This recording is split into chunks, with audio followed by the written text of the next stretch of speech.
कहते हैं कि दिल्ली की सियासत जो है वो लखनऊ तय करती है, यानी कि उत्तर प्रदेश तय करता है कि लखनऊ से निकलकर कौन दिल्ली में बैठेगा।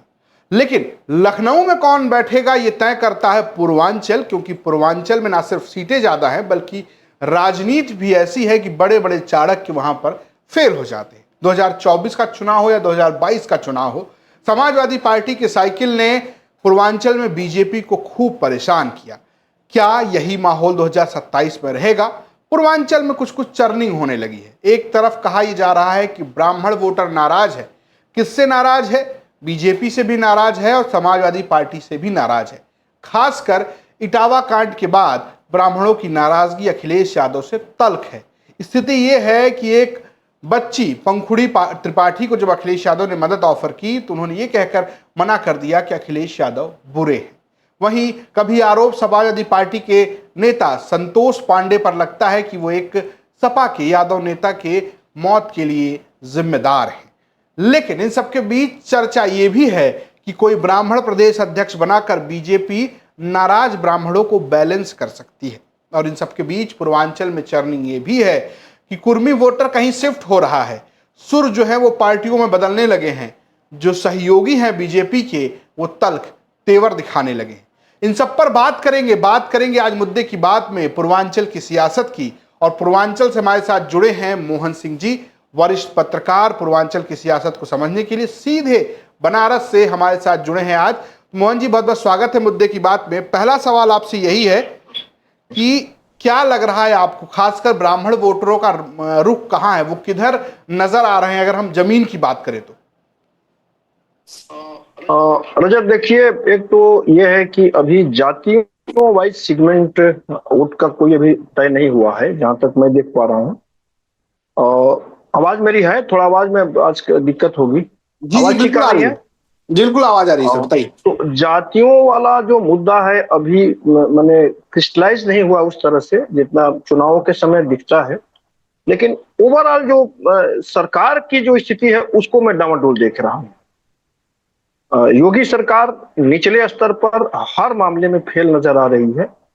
लेकर इसको जो पॉजिटिव चर्चा हाल के दिनों में थी या मोदी सरकार को लेकर थी, मुझे ताजुब हुआ कि 11 साल मोदी सरकार के बीत गए और योगी सरकार को लेकर कोई सकारात्मक चर्चा इस समय गांवों में नहीं दिख रही। मैं बहुत दिनों तक गांव में भी था और गांव के लोगों को मेरी आदत है, नब्ज टटोलता रहता था जी। एक तो ये है।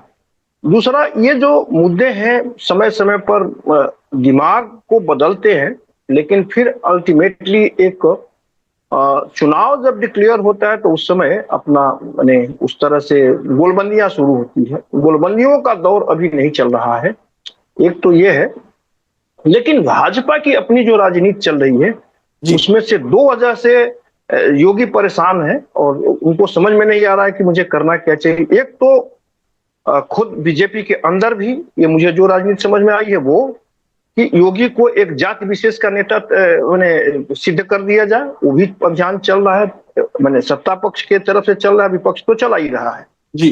तो उस सवाल को अगर उसने अंत तक एक धार पकड़ लिया और चुनाव के आते आते, तो इस वजह से बीजेपी को बहुत भारी नुकसान होगा, खासकर तब जब चुनाव ये योगी के नेतृत्व में लड़ा जाएगा। एक तो ये मैंने निष्कर्ष के तौर पर आप ये देख सकते हैं अभी जो फिलहाल स्थिति करी। दूसरा, ब्राह्मण वोट का बहुत बड़ा चंक पूर्वांचल में भी अभी तो बीजेपी के साथ ही है, लेकिन ये अलग बात है कि उसमें भी तल्खियां दिख रही है। उसकी वजह है पूर्वी उत्तर प्रदेश में जिस तरह से टिकटों का बंटवारा लोकसभा के चुनाव में हुआ जी, तो उस समय पूर्वी उत्तर प्रदेश में इलाहाबाद और चंदौली की सीट प्रधानमंत्री बनारस से चुनाव लड़े हैं, प्रधानमंत्री के खुद भी बहुत बड़ा वोट कम हुआ, करीब 3.5 लाख वोट के करीब उनका अपना कम हुआ। और चंदौली में महेंद्र नाथ पांडे के हार गए चुनाव। और इलाहाबाद में त्रिपाठी जी को चुनाव हारना ही था, वो हम लोग पहले भी कह चुके हैं। वो कोई मैंने उस तरह से पार्टी का मैंने टिकट एक तरह से दे दिया था किसी को कि किसी को दे जीत जाएगा, तो उसका परिणाम हम लोग देखे कि क्या हुआ। तो उस समय यह चर्चा जरूर आई थी कि मैंने ब्राह्मण वोट ये मैंने चंदौली में ये राजपूत लोग वोट क्यों नहीं दिए मैंने महेंद्र पांडे को, वो लोग वीरेंद्र सिंह पर गए, ऐसा उन लोगों का अनुमान था, एक चर्चा ये थी। तो यहाँ के लोगों ने भी जो कहा कि यही ब्राह्मण वोट बलिया में नीरज को क्यों नहीं दिए, नीरज भी तो हार गए जी। लेकिन ओवरऑल जो स्थिति बन रही थी उस समय, जो लोकसभा के चुनावों से है, वो हम लोग उसी के आधार पर आकलन भी कर सकते हैं कि लेटेस्ट कोई चुनाव तो हुआ नहीं है। हाँ। तो ओवरऑल जो स्थितियां रजत बन रही थी वो ये बन रही थी कि पूर्वांचल में बीजेपी को ये भरोसा था, खासकर प्रधानमंत्री को ये भरोसा था कि हम जिसको टिकट देंगे वो जीत जाएंगे। इस संकल्प को तो पूर्वांचल ने तोड़ा है, ये आप भी देख रहे हैं। यानी पूर्वांचल की शायद कोई सीट, एकाध सीट ने गोरखपुर मंडल की एकाध सीटें जीते होंगे, लेकिन इधर जिसको हम गाजीपुर देवरिया जीता, इधर गोरखपुर जीता, काफी रहा। देवरिया, गोरखपुर, बनारस। अच्छा, रही बात पूर्वांचल की, तो पूर्वांचल पहले से भी सपा और बसपा का गढ़ रहा है।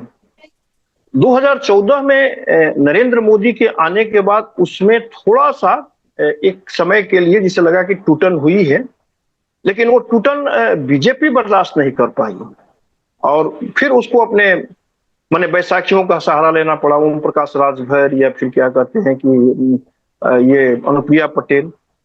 रजत, असली सवाल तो ये होना चाहिए ना कि आज के दिन में इन दोनों की साख क्या उतनी बची है कि आऊंगा मोहन जी कि आखिर किसकी साख कितनी बची है, लेकिन जो हम बात कर रहे थे कि ब्राह्मणों की बात कर रहे थे और आपने कहा कि गोलबंदी होती नजर नहीं आ रही है, एक सवाल मेरा ये भी है कि इस बीच अखिलेश यादव ने पीछे पंडित जी का नारा दिया, उसके बाद एक इटावा कांड हुआ जो आपको भी पता है कि किस तरीके के अमानवीय व्यवहार के वीडियो सामने आए और एक तरीके से जाति गोलबंदी होती नजर आई। पूर्वांचल में उसका असर कम दिखा, लेकिन आजमगढ़ जब अखिलेश यादव भी अपने एक गृह प्रवेश या कहिए कि कार्यालय के उद्घाटन में पहुंचे थे तो ब्राह्मणों की नाराजगी, काला झंडा दिखाना। लेकिन उन सबके बीच ये भी है जो आप कह रहे हैं कि सनातन पांडे जब बलिया से लड़ते हैं तो ब्राह्मणों का वोट सनातन पांडे के साथ चला जाता है। तो क्या अभी ये संभावना है कि अखिलेश यादव पूर्वांचल की सीटों पर अगर ब्राह्मण टिकट दे तो उनके पक्ष में ब्राह्मणों का वोट पड़ेगा या ब्राह्मणों की गोलबंदी किसी एक पार्टी की तरफ होगी? नहीं, ये पूर्वांचल में अगर टिकट ब्राह्मणों को देते हैं अखिलेश, जैसा कि उन्होंने कई प्रयोग पिछले लोकसभा में किया था, तो वो वोट तो शिफ्ट हो जाएगा, उसमें कोई दो राय नहीं है। लेकिन वो वोट शिफ्ट होगा इन द केस कि इस अर्थ में कि कौन लड़ रहा है, एक तो ये है शर्त उसकी। दूसरा ये है कि ब्राह्मण वोट अभी डिसाइसिवली जो सनातन धर्म की जो मुद्दे हैं बीजेपी जो जिसको लेकर चल रही है उसके साथ चल रहे हैं, लेकिन अंततः अब ये अच्छा ये बताइए ना कि बनारस का केंद्र पूर्वांचल का माने तो बनारस है ना, मैंने बनारस तो है ही, कई जिलों का केंद्र है, बिहार का भी केंद्र है एक तरह से। हाँ, बाकी लोग आते हैं। हाँ, हम काफी लोग रोज आते हैं। मैंने पूछा कि भाई कथा प्रसंग में, मैंने जिज्ञासा बस पूछा और बड़े विद्वानों से पूछा कि ये क्या मैंने, हमको खुद ही बुरा लगा। हमने कहा कि यार ये बताइए, गीता का उपदेश देने वाला कृष्ण कोई यदुवंश में ही पैदा हुआ था ना जी। मैंने ये भी पूछा कि वेद व्यास ये कोई मैंने सरजूपाणी ब्राह्मण तो थे नहीं, महाभारत का मैंने रचनाकार। तो उन लोगों के हवाले से मैंने ये जानना चाहा कि अगर कोई यादव वंशी कृष्ण का उपदेश देने के लिए गीता का मैंने गीता के हवाले से कहता है या पाठ करता है तो आपको किसी को आपत्ति क्या होनी चाहिए? तो लोगों ने बताया कि नहीं, व्यास पीठ पर वो नहीं रह सकते। मैंने तो शंकराचार्य ने भी कहा, जिनका केंद्र बनारस है, ज्योतिष मठ के शंकराचार्य, उन्होंने भी यही कहा कि व्यास पीठ पर तो सिर्फ ब्राह्मण बैठ सकता है, ब्राह्मण बैठ सकता है। वो असल में उनको लेकर राजनीतिक आदमी है, उनको लेकर बहुत यहाँ के बनारस के ब्राह्मण समाज में बहुत सकारात्मक मान्यता नहीं है। मैं बता दूं, वो चाहे जितना दावा करें जी, वो खुद भी राजनीति से आए हैं, चंपानंद छात्र संघ की राजनीति से आए हैं, शायद महामंत्री का भी रह चुके हैं। तो वो शुरू से लोग कांग्रेसी थे और आज भी वो लोग उसी परंपरा में चलते हैं, उनको लेकर कोई मान्यता नहीं है। मान्यता यहाँ गोवर्धन पीठ वाले शंकराचार्य जी महाराज की है काशी में। हाँ, वो माने अखंड पीठ रही है, उसको लेकर मान्यता है। तो वैसे भी शंकराचार्यों के पीठ से अब कोई आदेश को कोई कौन मानता है? कोई नहीं मानता। बीजेपी के लोग ही नहीं मानेंगे। बीजेपी में अगर कोई माने उनको ये लोग तो बीजेपी के खिलाफ ही हैं, और अभी मुक्तेश्वरानंद या उनके गुरु जी स्वरूपानंद जी वगैरह, ये तो कांग्रेस के लोग थे, शुरू में थे, अभी भी हैं। तो इनकी कोई मान्यता नहीं है। मैंने विद्वानों से पूछा तो उन लोगों ने कहा कि भाई ये व्यासपीठ का जो मामला है ना, तो अभी वो चल रहा है, तो उसमें ये लोग नहीं आ सकते, नहीं खरसावाद के तौर पर ये लोग नहीं हो सकते। ठीक है, एक तो ये है। दूसरा जो गोलबंदी का मामला है, अभी समय है चुनाव में, लेकिन एक चीज मैं आपको कह सकता हूं जी, और वही हकीकत आज की है कि इस सरकार से, उत्तर प्रदेश की सरकार से, योगी सरकार से जमीनी स्तर पर बीजेपी के अंदर भी और बीजेपी के बाहर भी घोर निराशा है। अगर किसी को भ्रम हो तो ये भ्रम को तोड़ ले कि बहुत निराशा, और उसकी वजह है हर जगह थाने से लेकर तहसील में व्याप्त लूट। सामान्य आदमी से परेशान होता है, पार्टी के कार्यकर्ता तो परेशान जो होते हैं होते ही हैं, लेकिन ये लूट जो है इस सरकार को बदनाम कर रही है। और मुझे ये कहने में थोड़ा भी संकोच नहीं है कि जितने इनके अधिकारी हैं, मैंने चीफ सेक्रेटरी से लेकर और डीजी तक, ये कोई भी उस मामले को रोक नहीं पा रहा है। रह रहा के ये तो बड़ा आरोप कि एक तरीके से अधिकारी जो हैं वो जो मतलब अधिकारी हैं वो बेलौस हो गए हैं। चिट्ठी, आपको पता ही होगा कि चर्चा रही अखबारों में कि नंद कुमार नंदी ने भी चिट्ठी लिख दी, जो कि प्रयागराज से हैं, मंत्री भी हैं। कई सारे लोगों ने चिट्ठी लिखी। लेकिन एक और चर्चा जो है, मैं उस पर आपकी राय लेना चाहूँगा। चर्चा ये है कि प्रदेश अध्यक्ष का चुनाव अभी उत्तर प्रदेश में हुआ नहीं है, और आप देखें तो महेंद्र पांडे के बाद से कोई ऐसे प्रदेश अध्यक्ष आए भी नहीं जिनकी बड़ी चर्चा हो। ये कहा जा रहा है कि हरीश द्विवेदी एक ब्राह्मण चेहरे के तौर पर बीजेपी प्रदेश अध्यक्ष बना सकती है, या केशव प्रसाद मौर्य भी वापसी कर सकते हैं। आपको क्या लगता है कि किसे ओबीसी को बनाना ज्यादा बेहतर बीजेपी के लिए होगा, या किसी ब्राह्मण व्यक्ति को प्रदेश अध्यक्ष बनाना बीजेपी के लिए ज्यादा बेहतर होगा? भाई हरीश द्विवेदी पिछला बार चुनाव लड़ रहे थे ना लोकसभा का, जी, हार गए। कितनी बुरी तरह से। इसके बाद भी संगठन में आजमाना है उनको। माने ये हारे लोग बताएंगे जीत का फार्मूला। ऐसे होती ही राजनीति क्या? मुझे ये नहीं लगता कि हरीश द्विवेदी वगैरह कहीं अखबारों में जो लोग होंगे उनके द्वारा अपना चर्चा करा रहे होंगे। ऐसा होता नहीं, और होता है तो बीजेपी का फिर भगवान ही मालिक है, माने अल्लाह भी हो सकते हैं। माने चुनाव भी लड़िए, हारिए भी, संगठन के भी प्रमुख होइए, तो सब कुछ आप ही होइए, तो फिर बीजेपी को चलाने की जरूरत क्या है आज के दिन में? ये कौन सा तरीका है? हमको लगता है कि बीजेपी से जो आज के दिन में जो स्थिति है जी, वो ओबीसी पर दांव लगाएगी। ओबीसी को बैलेंस करना है, क्योंकि बीजेपी पर जिस तरह से अटैक हो रहे हैं सरकार पर, वो जाति विशेष का अटैक है। और जाति विशेष का इस मामले में महाराज बड़े मैंने योगी महाराज के बड़े संकट पैदा हो जाएंगे। योगी महाराज उसको फिर मैंने रोक नहीं पाएंगे, कोई संगठन नहीं रोक पाएगा। रजत, मैंने हम लोग, एक तो लूट मची है चारों तरफ, त्राई त्राई मामला बचा है, दूसरे तरफ आप एक जाति विशेष के नेता होते जा रहे हैं। रिंटू सिंह, संटू सिंह, मंटू सिंह जितने हैं सब उसी में रहेंगे। मऊ की भाजपा को मैंने एक तरह से मुख्तार, इतने आपके दुश्मन है मऊ की भाजपा को, मुख्तार और एंड कंपनी ही चलाती है। अभी भी उसके सारे लोग बीजेपी में आ गए हैं। तो भाई कल तक जो मुख्तार के आगे पीछे घूमते थे, उसके लड़के के आगे पीछे घूमते थे, वो अगर बीजेपी में आ जाए तो कौन दूध के धुले हो जाते हैं। बंगाल में तो यही ना हुआ कि बंगाल जिस टीएमसी से बंगाल में कार्यकर्ता बीजेपी के परेशान थे, वो सारे लोग बीजेपी के टिकट के दावेदार हो गए, टिकट मिला भी। तो इस तरह का प्रयोग बीजेपी करेगी तो फिर इसको मैंने फिर इसका भगवान ही मालिक है। ऐसे प्रयोग करना नहीं चाहिए, और इस तरह से प्रयोग करती है तो पार्टी के लिए सुसाइडल होगा, ये मैं बोल रहा हूं। अच्छा, ये मैं ये कह रहा हूं कि ये तो आप कह रहे हैं कि अगर प्रदेश अध्यक्ष की बात की जाए तो ओबीसी बनाना ज्यादा बेहतर होगा। लेकिन चूंकि पूर्वांचल की तीन पार्टियां हैं, एक ओम प्रकाश राजभर की पार्टी है सुभाषपा, एक अनुप्रिया पटेल की पार्टी है अपना दल एस, और एक है संजय निषाद की पार्टी निषाद पार्टी। सबसे पहले बात कर लेते हैं अनुप्रिया पटेल की। हाल के दिनों में ही अनुप्रिया पटेल के पति जो हैं आशीष पटेल, वो पहली बार नहीं है, ये दूसरी बार है जब उन्होंने सूचना विभाग पर आरोप लगाया कि उनके खिलाफ पैसों का इस्तेमाल किया जा रहा है और उनकी पार्टी के खिलाफ साजिश हो रही है। और इस बार अनुप्रिया ने भी बड़े तेवर में बात की है मंच से, बहुत भाषण, चूंकि अनुप्रिया वाक्पटु हैं और उनकी भाषण की शैली बड़ी अच्छी है, तो वो बिना नाम लिए भी बहुत कुछ कह गई कि हमने तो गठबंधन धर्म निभाया, अब बारी उनकी है गठबंधन धर्म निभाने की। क्या देख रहे हैं आप कुर्मी वोटर में और अपना दल की पॉलिटिक्स में, जो आप कह रहे हैं साख की बात, क्या वोटर उनके साथ बचा है? क्या वो गठबंधन बदल सकते हैं क्योंकि उनको अपना वोट बचाना है? आप क्या देख रहे हैं अनुप्रिया पटेल और आशीष पटेल की नाराजगी के पीछे की पूरी कहानी? मुझे लगता है कि अनुप्रिया चुनाव अगर मिर्जापुर से पिछले बार जीत भी पाई तो बीजेपी के समर्थन से ही जीत पाई है, और अभी कोई उनकी साख कम से कम मिर्जापुर में तो उतनी नहीं है कि अकेले लड़के जीत जाए। पिताजी की भी नहीं थी, पिताजी कई बार कोलसला से चुनाव लड़े और आज तक विधायक नहीं हुए अपने जीते जी। संतोष इस बात का है कि ये चुनाव लड़ी और जितना लड़ी है उससे उनको ज्यादा कुछ मिला है।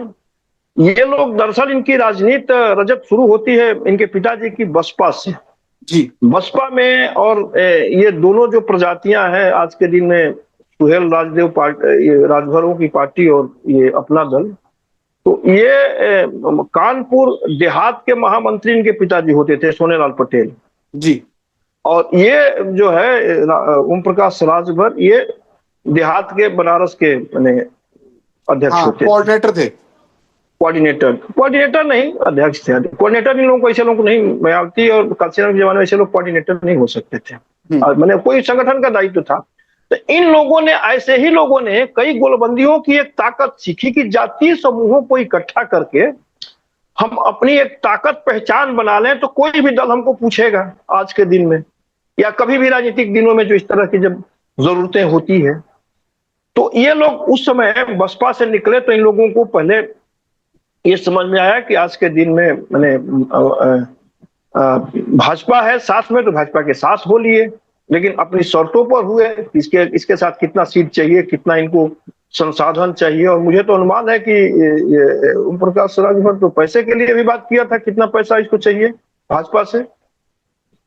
अनुप्रिया के बारे में ये नहीं सुनने को आया, लेकिन अनुप्रिया की ताकत पिछले जो लोकसभा चुनाव था उसके मुकाबले में मैंने इस लोकसभा के चुनाव में कितना कम हुआ है।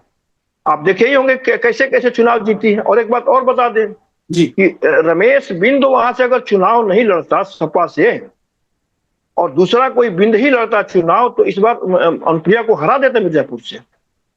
रमेश बिंद चूंकि स्वाभाविक रूप से अपने बसपा से वो भी रहे हैं, बसपा से यहाँ से भदोही से पट्टा बीजेपी का एमपी था, और रातों रात स्विच ओवर किया जाके वहां सपा से चुनाव लड़ गया। हाँ, निषाद पार्टी के समर्थन से सांसद थे और फिर वहां जाके सपा से लड़े। अरे यार, निषाद पार्टी का ही संजय निषाद की बात कर लें तो संजय निषाद को क्या है यार, ज्ञानपुर में कोई दिन जाता भी नहीं है? और जाता नहीं है, और फिर क्या कहते हैं कि उसको भदोही की सीट हमेशा चाहिए। वो क्यों चाहिए उसके वजह मैंने बहुत ओपन है, सीक्रेट नहीं है ये ओपन है पूरा, क्यों चाहिए। और पार्टी उसके लिए मैनेज करती है भाई। पिछले 2 बार से तो एक हम लोगों के पत्रकार मित्र है, नाम नहीं लूंगा, वही मैनेज करा रहे हैं, बड़े पत्रकार हैं, समझ रहे हो जी। जौनपुर की सीट भी तुम्हारे यहाँ वही मैनेज कराए थे। ये संघ और भाजपा के लोग सारे लोग जानते हैं। बनारस जैसे, मैंने बनारस के ये संसदीय लोकसभा क्षेत्र है ये नरेंद्र भाई मोदी का, वहां का उम्मीदवार भी मेयर का वही तय कराए थे, जिस पत्रकार महोदय की मैं बात कर रहा हूं। रातों रात तय हुआ भाई। तो ये हकीकत है। अब लोग जो लोग जानते थे उस समय चुप, अब लोग बोल रहे हैं उसको। नहीं तो क्या अनुप्रिया पलट लेती हैं, जो आप कह रहे हैं कि साख तो नहीं, लेकिन मान लीजिए जिस तरीके के तेवर हैं, तो क्या अखिलेश को फायदा होगा, नुकसान होगा अनुप्रिया के साथ जाने का? ये एक हाइपोथेटिकल सवाल है, लेकिन आपको क्या लगता है? अखिलेश को उनके साथ नहीं जाना चाहिए। मेरा मानना यह है कि अखिलेश को उनके साथ नहीं जाना चाहिए। अखिलेश को अपनी राजनीति जो कर रहे हैं उसको थोड़ा और सक्रियता से करे, तो इस समय परिस्थितियां उनके अनुकूल है। और एक अच्छा उन्होंने किया कि पूर्वांचल में एक आजमगढ़ में अपने उनका परमानेंट एक कार्यालय बन गया। तो पूर्वांचल में आजमगढ़ ही एक कार्यालय बेहतर है, उससे आपने 4-5 जो इनके जो अपने चंक वोट्स हैं उसको तो मैंने सेंट्रलाइज कर ही सकते हैं और ठीक से कर सकते हैं। वो अच्छा है, उनका डिसीजन था। और इस तरह के निर्णयों से मैंने कभी कभी जिसको कहते हैं ना कि पॉलिटिकली करेक्ट, ये करेक्टनेस की जो बात होती है ना, करेक्टनेस और कनेक्टनेस, तो ये मैच्योरिटी तो अखिलेश दिखाते ही है। बीजेपी में उस तरह की मैच्योरिटी क्यों नहीं आती भाई किसी में? वही संगठन, उसी तरह का ढांचा, वही लोग। अब इसे चर्चा होने लगी हरीश द्विवेदी की। पिछले बार चुनाव तुम आप भी जानते हो किस तरह से चुनावी लड़ रहे थे और कैसे जीते। जीतने का तो सवाल ही नहीं था, हारे कितना बुरी तरह से है। और हारने के बाद फिर उनको संगठन का बना दीजिए। तो इनसे जो हारे हुए लोग हैं, थके मादे लोगों से कौन कोई प्रेरणा लेगा? क्या प्रेरणा लेगा इनसे भाई? क्या आप हमको प्रेरणा देंगे? जितने का मंत्र मंत्र सिखाएंगे हमको? ये जनता के बीच जब जाते हैं तो आप हारे हुए लोग जितने का मंत्र सिखाएंगे? तो यही लोग, और बीजेपी ऐसा प्रयोग करती रही है, पिछले दफे कई बार प्रयोग किए रहती है। एक तो ये है रजत कि बीजेपी की जो पीछे की ताकत है ना, यानी संघ की जी, वो बीजेपी का अब खुली मैंने लोकसभा से मैं देख रहा हूं बहुत खुल के अब उसका साथ नहीं मिल रहा है। बीजेपी की कमजोरी की एक बड़ी वजह ये भी लोकसभा में भी देखने को मिला। तो वो तो आप उस विवाद को आप कहीं भी देख सकते हैं। यानी विवाद मैंने आंतरिक जो जो राजनीति चल रही है उसमें अगर संघ के लोग न लगे, संघ के आज भी प्रमाणिक जो लोग हैं ना रजत, जमीन पर काम करने वाले लोग हैं और किसी भी संगठन से बेहतर है, मैं बता रहा हूं। लेकिन वो उस तरह के कार्यकर्ता हैं जैसे कि मैंने एक जमाने में DS4 और उस जमाने में जो ये बम सेफ जैसे कैडर्स तैयार किए थे मान्यवर कांचीराम जी, बसपा ने। हाँ, और ये तो मैंने 100 साल का संगठन के को यूं ही थोड़े खड़ा हुआ है। 1925 से अब इस साल शताब्दी वर्ष शुरू होगा संघ का। अब ये देखो कि उनके कार्यक्रमों को लेकर भी कोई बहुत शुभगाहट नहीं है, जबकि दिसंबर दशहरे के दिन उनका शताब्दी वर्ष पूरा हो रहा है संघ का। ये भी एक आश्चर्य की बात है भाई। सरकार में है, केंद्र में सरकार में है भाजपा और उत्तर प्रदेश में सरकार में है, कोई जमीनी स्तर पर मुझे तैयारी नहीं दिख रही है। अच्छा, तो ये दिख रहा है। एक आखिरी सवाल मोहन जी, मैं आपने ये कहा कि साफ साफ कहा कि आपने कि पूर्वांचल में बीजेपी को लेकर जमीन पर नाराजगी है। पहली बार आप देख रहे हैं कोई सकारात्मक बात नहीं हो रही है, गांव घरों पे लोग लगातार नकारात्मक बात कर रहे हैं। अखिलेश यादव को लेकर क्या परसेप्शन दिख रहा है? क्योंकि विपक्ष में तो एक वही नेता नजर आ रहे हैं, क्योंकि मायावती कुछ उस तरीके से सक्रिय नहीं है, बीच बीच में अपने भतीजे को पार्टी से बाहर करती हैं फिर अंदर करती हैं, और उस तरीके का है कि ट्वीट कर दिया, कोई बहुत हलचल नहीं दिखती है। अखिलेश यादव को लेकर क्या परसेप्शन दिख रहा है, खासकर पूर्वांचल के गांव में? गांवों में ये है कि लोग कहते हैं अभी अखिलेश की चर्चा तो उस लेवल पर नहीं हो रही है कि आने वाले मतलब जैसे कि उनके समुदाय के लोग करते हैं कि अगला मुख्यमंत्री है, लेकिन कोई नकारात्मक चर्चा उनके बारे में नहीं है। उसकी वजह यह है कि 10 साल से सत्ता से बाहर है, एक तो ये है। और आजकल सामाजिक बदलाव जो हो रहे हैं ना रजत जी, उसमें बहुत ही साइलेंटली हो जा रहे हैं। कोई बहुत गाजे बाजे और सड़क पर हम तुम्हारे साथ हैं,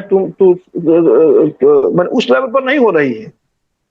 माने बदलाव जो हो रहे हैं, सामाजिक बदलाव, सामाजिक स्तर पर जो राजनीति के समीकरण को ही बदल रहे हैं, वो साइलेंटली हो जा रहे हैं। और वो हो सकता है आज भी, इस बार भी हो सकता है। नाराजगी आखिर लोग कहाँ जाएंगे भाई? आप बताइए कि पूर्वांचल में सबसे ज्यादा बेसिक शिक्षा के विद्यालय बंद हो रहे हैं। एक मुद्दा है, बड़े ज्वलंत मुद्दा है। हाँ, निचले स्तर पर हर गांव वो 2-3 किलोमीटर की दूरी पर होते जा रहे हैं। एक दूसरा यह है कि अब देखिए निचले स्तर पर, पता नहीं इन लोगों को समझ है कि नहीं, जितने निचले कार्यकर्ता इलेक्शन में होते हैं वो सारे होते हैं वही प्राइमरी स्कूल के अध्यापक, लेखपाल। और इन लोगों की नाराजगी ये होती है कि चुनाव में जब बस्ता बंद होता है ना, तो ये सरकार के कर्मचारी सरकार के विरोध में और योगी सरकार के खासकर विरोध में ये वोट कर देते हैं, करवाते भी हैं, सहयोग भी करते हैं। अब ये बताइए कि ठीक है कि मैंने बड़ा मैंने उनको तनख्वाह मिलती थी, काम नहीं करते थे, लेकिन हम आप सभी लोग जानते हैं कि आज के दिन में प्राइमरी स्कूलों की स्थिति बहुत खराब है।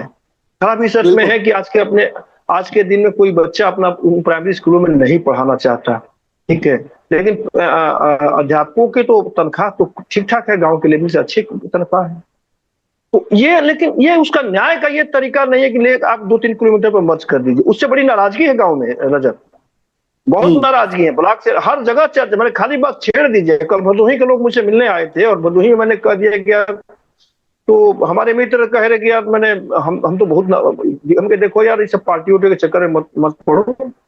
मुझे जो लगता है वो ये कि बड़े बदलाव और राजनीति के बूते की बात नहीं रह गई है। सरकारें बदलती हैं, ये मैं अपना निष्कर्ष बता रहा हूं। सरकारें बदलती है, लोगों के जीवन में उस तरह का बदलाव तो नहीं दिख रहा है। और बदलाव तो तकनीक कर रही है, पूंजी भी नहीं कर रही है। वो ताकत आज के दिन में सरकारों के पास कहाँ है, या किसी भी नेता के पास कहाँ है? वो विजन कहाँ दिख रहा है? किसी में नहीं दिख रहा है। वो विजन कहीं दिख रहा है तो एलन मस्क में दिख रहा है। मैंने ट्रम्प से बराबर टकरा रहा है, वो ताकत तो उसमें है। नई पार्टी बना ली है उन्होंने। मैं जब नहीं मोहन जी, मैं एक जब आपसे पूछ रहा था तो एक बस ये आखिरी सवाल ये था कि जब आप कह रहे हैं कि सकारात्मक दिख रहा है, सामाजिक बदलाव दिख नहीं, लेकिन क्या दलित वोटर दिख रहा है? जो पीडीए का नारा उसमें जो डी से दलित है वो दिख रहा है अखिलेश यादव के साथ, या वो अभी भी इस उम्मीद में है कि मायावती ही एक विकल्प है? एक सेक्शन मायावती के साथ होगा, उसको आप नकार नहीं सकते।